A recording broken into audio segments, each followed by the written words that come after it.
Hello knitters, I'm Mary Annarella of Lyrical Knits, and this is a tutorial for how to work the iocane Vizzini's wine stitch pattern in the As You Wish Mystery Knit Along in Clue 3. Now this is the part where you have to work the following 2 extra loop rows. I am working with my C3, so this gray is my C3. We'll just use the purple in this little swatch as the C4. But what I have done, what it says to do, is to knit 3, purl 7, and then yarn over, purl 3 to 1 stitch before the marker. So I have knit 1, 2, 3, and purled 1, 2, 3, 4, 5, 6, 7. Now I'm going to yo-yo or yarn over. It's just a double yarn over. Now when I yarn over, I just do that. And see how it just gives me 1 loop on the needle, this double yarn over? I just do it twice, like that, so that I have 2 loops on the needle, and then I'll purl 3. 2, 3. To do it again, well, I'm bringing my yarn forward anyway since I have to purl afterwards. And there's my first yarn over, there's the double yarn over. And I'll purl 1, 2, 3. Now if you can go back and take a look at it here, these are my 1, 2, 3 purled stitches, and here's the double yarn over, and it gives 2 loops there. So it's just, you know, like so. 2, 3, like that. Okie doke, now I've finished that wrong side row with C3. Now you need to switch to C4, and we're working the 4 mostly dead all day rows. So I have my C4 here, and it says to knit 3 and then knit 2 together, just like we've been doing for quite a while now. So I'll do that. 1, 2, 3, and knit these 2 together.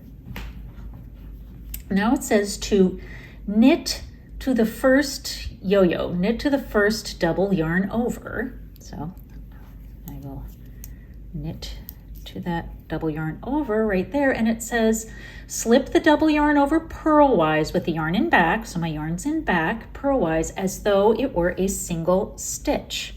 So what I'm going to do with this is just lift the whole thing. See how it's 1, 2 loops? You just lift the whole thing like that, and what that does is elongate the stitch, kind of like that purl 1 elongated did in a previous stitch pattern in the Mystery Knit Along. And then it says knit 3, 1, 2, 3, and then slip that double yarn over like it's 1 stitch, just like that, all the way up to the marker. And then I just want to show you a little thing when we get to the marker.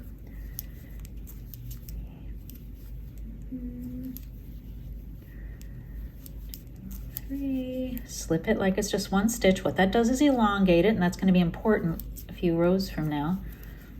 2, 3, and I'm going to make 1 left right there. Slip my marker.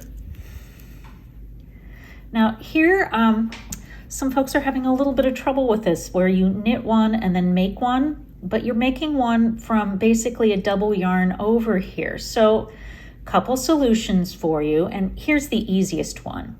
You can knit into the front and back of this first stitch, your center stitch. So I just knit into the front, don't release it, and then knit into the back loop.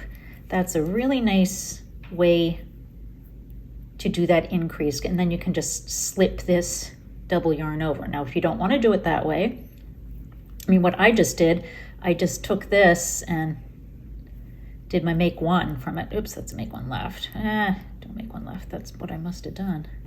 Like that, if you want.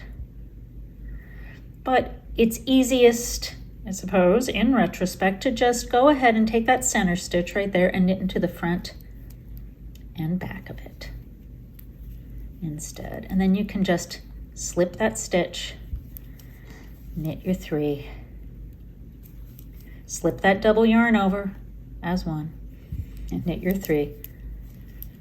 You know, until you get to the edge and you need to do your next decrease. Alrighty, so now I've finished that right side row, and we slipped those double yarn overs. See what they look like right now, right here. We slipped them like it was one stitch, and we held the yarn to the back, which was the wrong side. Now on this next row, it says knit 3, yada, yada, yada. That's how we always start every row in this project, it seems like. Knit 3.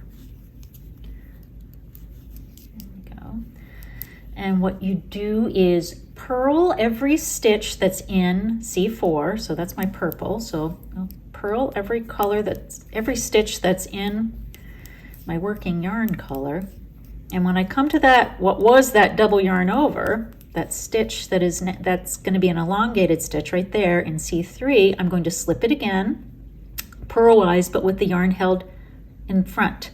So held to the wrong side. In this stitch pattern, this whole Vizzini's Wine section, all we're doing is every time we slip a stitch, we're going to be holding our yarn to the wrong side of the project, wrong side of your work. So there, I'm purling again. Slip it with your yarn held to the wrong side.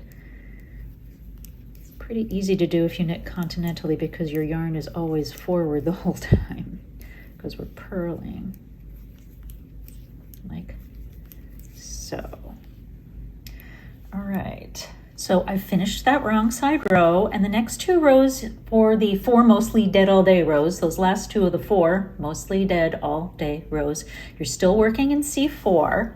And you're going to do the same thing that you did for the last 2 rows. You're going to knit any stitch on the right side row. You're going to knit any stitch that is in C4 and slip any stitch that is in C3. But of course, we need to do our knit 3 and then decrease.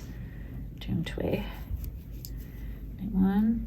Oh, I messed that up. Look, when I twisted my yarn, missed a stitch. There we go. So 1, 2, 3. Actually, let's zoom out a little bit. Gosh, this is bright light we have here. 1, 2, 3, knit 2 together. There we go. Knit, and I'm just going to slip this. Anytime I see one that is in C3, I'm going to slip it with the yarn held to the back, to the wrong side of my work. Just like that. Now, and we'll do the same thing on the wrong side row, only we'll continue to slip the stitches that are in C3, but we'll hold the yarn again to the wrong side of the work. So now I have finished those 4 mostly dead all day rows, and now we're coming up to, well, now we're on the 2 wine goblet extra loop rows. So for the first one, so now it says to switch to C3. So we're using C3. I'm switching to this yarn, knit 3, knit 2 together like always.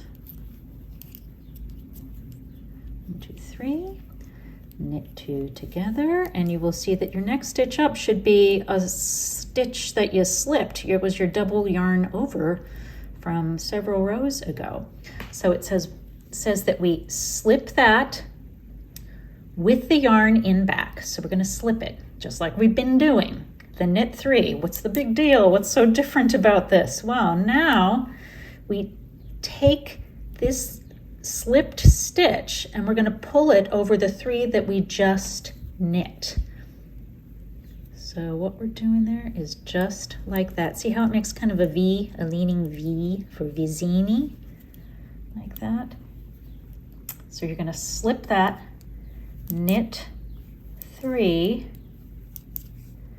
and then slip that slipped stitch over the 3 you just knit, like that. And it gives you this mesh-like V goblet shaped motif, because V is for Vizzini.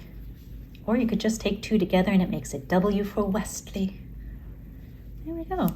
So that's it. I hope you're enjoying the stitch pattern and the mystery knit along, and I will see you on social media, and you'll hear from me soon for the next clue.